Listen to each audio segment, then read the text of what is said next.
Now more than ever, we're all looking for ways to boost our immunity. Is it even possible, and what are things we can do to get there? Joining us with what we need to know is neurosurgeon and scientist Dr. Raul Jandial. Good morning. Hi, good morning.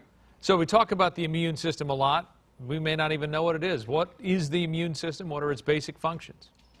Yeah, it's a fuzzy concept. I think all of us want a stronger immune system, but we have to think about it as a organ system throughout the body. So the first thing is skin is part of your immune system. That's a barrier. I love this graphic because I want people's minds to be expanded.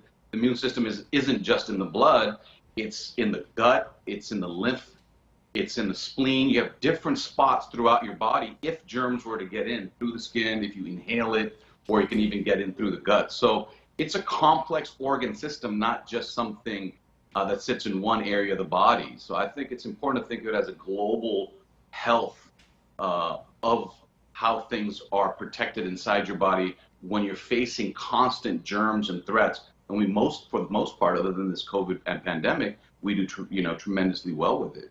And you showed those different parts of the body that can fight off viruses.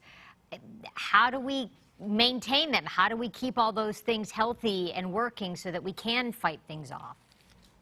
Right. So that is a question that's best answered by looking at people who are very poorly nourished, extremely stressed, people who work a lot and don't sleep much. They tend to get more infections. So naturally that guides us to, there are things we can do, improve our rest, improve our sleep, we can improve what we eat. We can do these things to get a slight advantage in our immune system.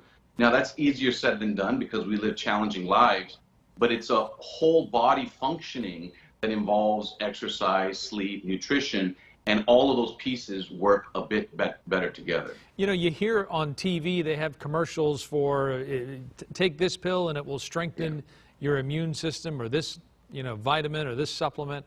Any of those things work? Well, that's where this segment, that's where I'm trying to get with this concept, is that you can't really, when you think about the immune system from the first graphic, you can't just take one little thing, put it in your tea, and think that's going to address all of it. It probably doesn't hurt to have those supplements, but they're expensive, and I don't want people to feel like if they don't have the money to afford that in any way that they're at a disadvantage. I think most of it is marketing. None of it has been proven. Zinc lozenges, people try them for colds, not really proven. There was the emergency thing that was not really proven when it was put to the test. We tend to get enough vitamins in our diet. If there is one exception, I would say it's vitamin D. Mm-hmm. Early in COVID, they were actually thinking about that as a treatment for patients in the ICU to raise the vitamin D level. Fortunately, you get it from sunshine, you get it from fatty fish, and you can get it from plants if you're vegan with mushrooms. Yeah, but I always hear doctors say most of us don't have enough, right? Yeah. Most of us are lacking vitamin D.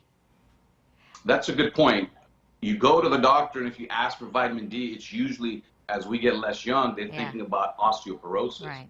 But it may have a role in immune function as well. But again, getting out there, eating plants, sunlight, fatty fish, if you can eat fish, that brings it all together because you're getting all the supplemental ingredients as well to deal with a global immune system. So it's not just one little pill or one little supplement replacement. Well, doctor, when you talk about food and sleep, I mean, those seem to be things that we really can take control of in our lives, right? Get better sleep. And when it comes to food, really what we put in our bodies as far as nourishment goes, how much of an impact does that make on our immune system? Yeah, it's tremendous. So I think I don't want to think of it as a fad diet. I just want to point out that the diet that has been proven, I mean, what you eat, not the amount, for protection against heart disease, for protection against dementia, and for boosting your immune system is the Mediterranean diet. And it's not hard. It's fatty fish, plants, nuts, yogurt, a little bit of red wine.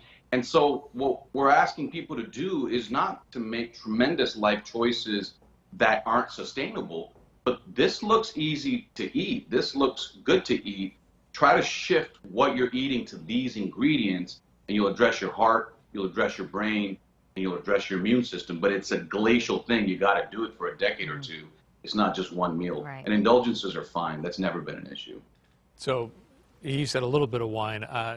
I read that to mean that maybe occasionally you can have 2 glasses. I think so. When doctors say 1, patients usually double it. Right. Thanks, doctor. All right, for more information on today's topic and other health stories, you can go to Join the Conversation with Dr. John Diol and the City of Hope on social media.